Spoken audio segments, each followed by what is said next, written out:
with my audience, most of the time when they're going through, when they experience injury for the first time, it comes as a shock to them, right?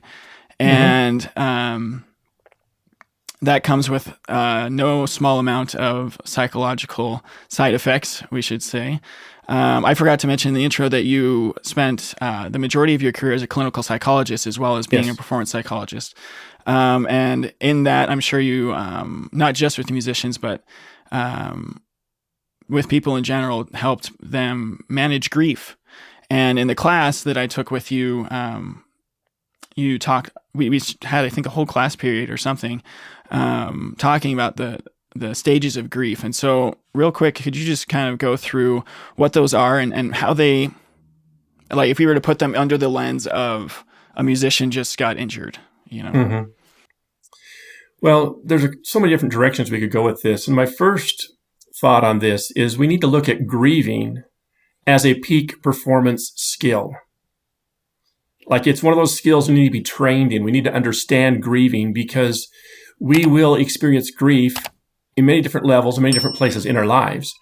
And as a performer, now for some, that grief could be they didn't get the position they wanted at the New York Philharmonic. For others, it might be, oh, my voice is injured. In your case, the lip is injured.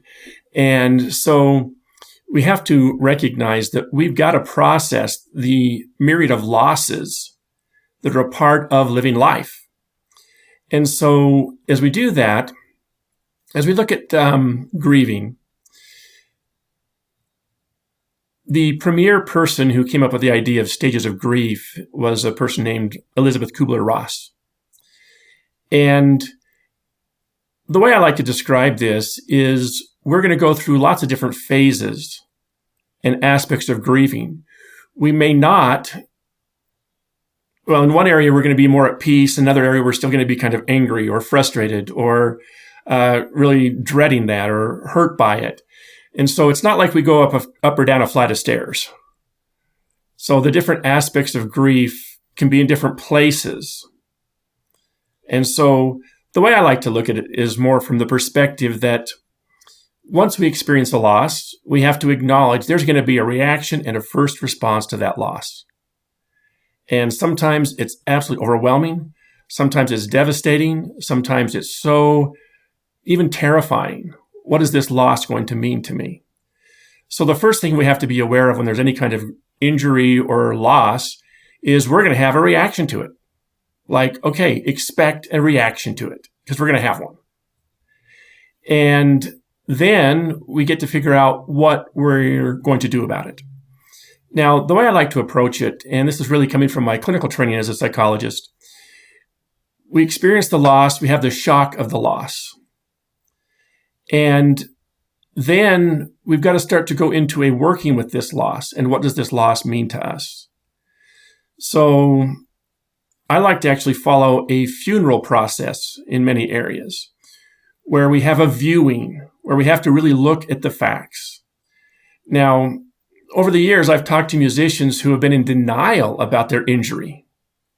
And they just fight it and medicate it and pain relievers and ignore it until they can't anymore.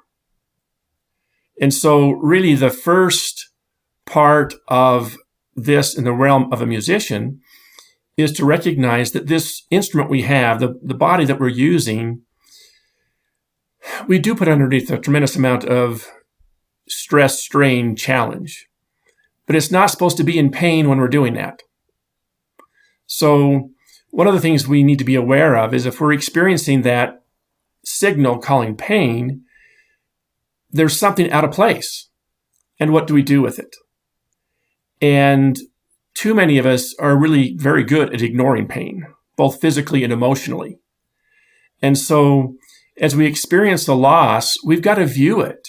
We've got to actually look at it as, oh, what is this? Now, sometimes that's really hard. If you were the first chair violinist in a symphony orchestra and your reputation, your livelihood, your identity is wrapped up in your violin playing and you're dealing with a certain amount of pain in that hand, you're going to have to figure out how to manage that. And so again, it's a challenge to figure out what is the stress and strain that's normal versus an injury.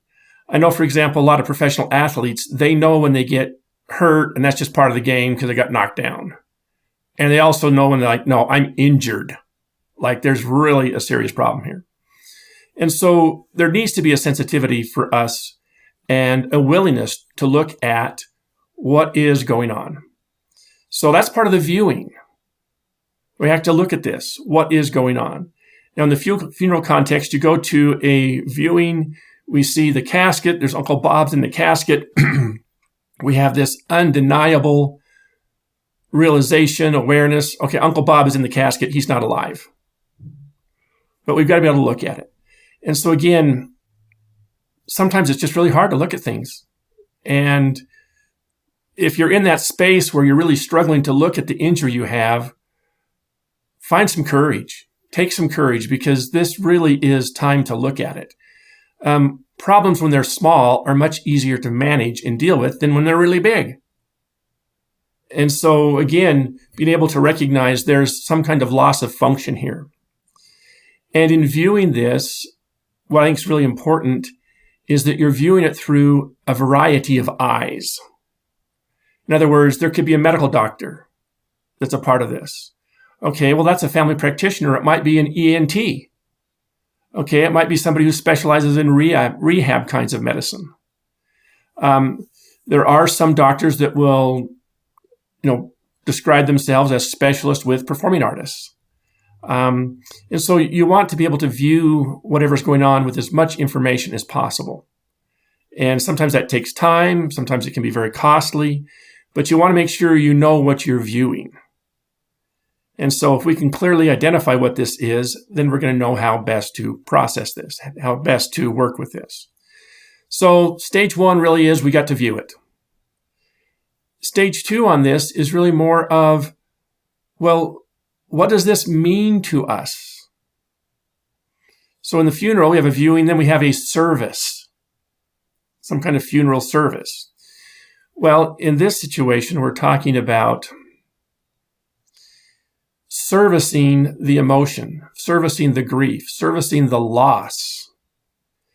And one of the most important parts about this is the goal of a good funeral service is to not only create a sense of appreciation for who this person was, but also to expand our understanding, to expand our appreciation, to expand our celebration of life, right? Yes, and the appreciation of life. And so when we're in this servicing place, this again is where we need to have a perspective outside of our own. See, if we're locked into our own perspective, whatever that is what we're stuck with. And so servicing, just like in a good funeral, you hear lots of good stories. You hear sharing. And so you got to share this story with a lot of people. And hopefully they're supportive people. And we get to share this. And then we start to understand what it is we're saying. The despair, the hopelessness, the fear of the loss. Could be career ending, all these kinds of things. Well, we get to share this. We get to talk about this. And one thing that we know about the human mind and how we think and view things is it's quite prone to distortion, inaccuracies. Well, I shouldn't be having this injury right now. Well, it doesn't care. It's not cooperating. It's an injury. You've got to manage it. But our language is saying I shouldn't have this is a language more of denial. It's a language of this is something that I don't want to deal with. And that's really one of the hardest parts. And that's usually in the front end of the grieving process. But as we can share the story, as we can find teachers, coaches, therapists, doctors, as we can talk about this with friends, colleagues, then our understanding of this can expand. I'm thinking of a student who talked about her lifelong dream to be in the New York Philharmonic. But to fulfill this desire, she did a lot of over-practicing. And now her wrist was really, really in pain. And all she could see is her dream vanishing. Well, she may or may not have ever made it in the New York Philharmonic. I don't know for sure. But, if the New York Philharmonic is the only goal, that's a very narrow perspective on life. And so we have to learn how to expand that out and how to move that so we're not just stuck with one perspective that we feel like we can't achieve or reach.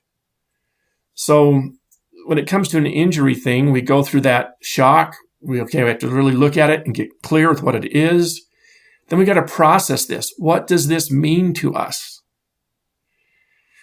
One of the things I love to talk about is how our brain is a meaning-making machine, and it's going to come up with some understanding, some explanation of whatever it is we're dealing with. And so this is where one tool, which is a very standard grieving tool, is journaling or writing the experience, journaling and writing the emotions, journaling it in terms of from different perspectives. Okay, the mature person in me who understands life on a bigger picture can says, this is an injury I can cope with. The performer in me is going to be saying, but what if I can't perform? And there's a different conversation there. And oftentimes it's very helpful to have other people, even professional people that you can talk and work with to help expand your perspective on this story.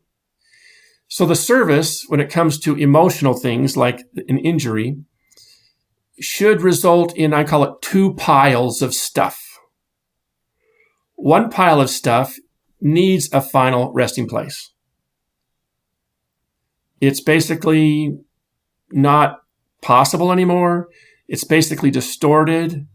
My only goal in life is to be in the New York Philharmonic. If I can't get there, my life is not worth living. Now, there are some people that have gone that extreme. And that's a serious situation when someone's that extreme. But to let go of and put in one pile that, okay, the idea that my life is not worth living if I can't get in the New York Philharmonic, is that really a true statement? No, it's really not. Absolutely not. Absolutely not. And so we have to recognize that that belief goes into the pile that needs a final resting place. It needs a burial site. And so that's kind of interesting because each of us grieve differently. And so we got to figure out what's going to work for us. And so to share the grief and let go of that belief that, yes, my life will only be complete, fulfilled, and meaningful if I'm in the New York Philharmonic. Okay, I need to let that go somehow. And so that's where we get to let it go. Now, the writing is a great strategy, sharing it. Some people have gone down to railroad tracks and thrown glass bottles and broken glass all over the place. I mean, whatever's going to work for you. Release the energy. Yes, release that energy.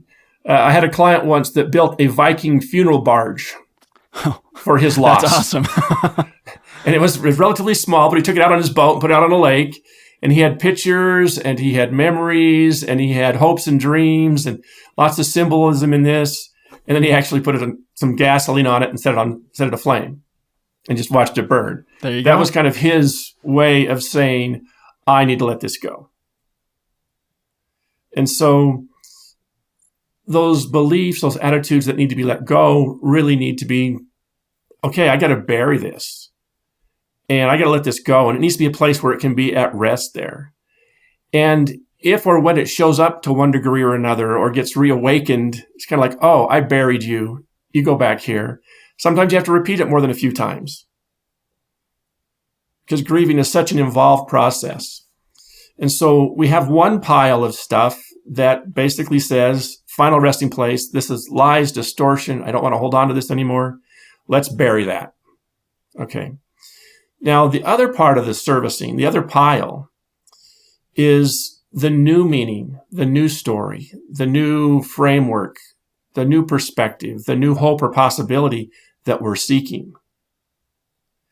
And so maybe the New York Philharmonic is not possible, but there's a community orchestra.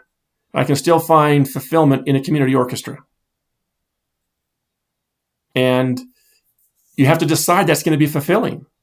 If you can show up to that rehearsal in the community orchestra and just say, okay, this is a joyful, fulfilling experience, is going to be different than if you're there in your grief saying, I should be at the New York Philharmonic.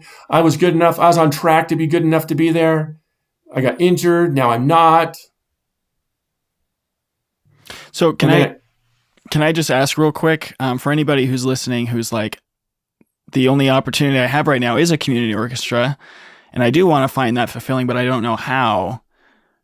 Like, what are some ways that they can find that fulfillment in these new opportunities?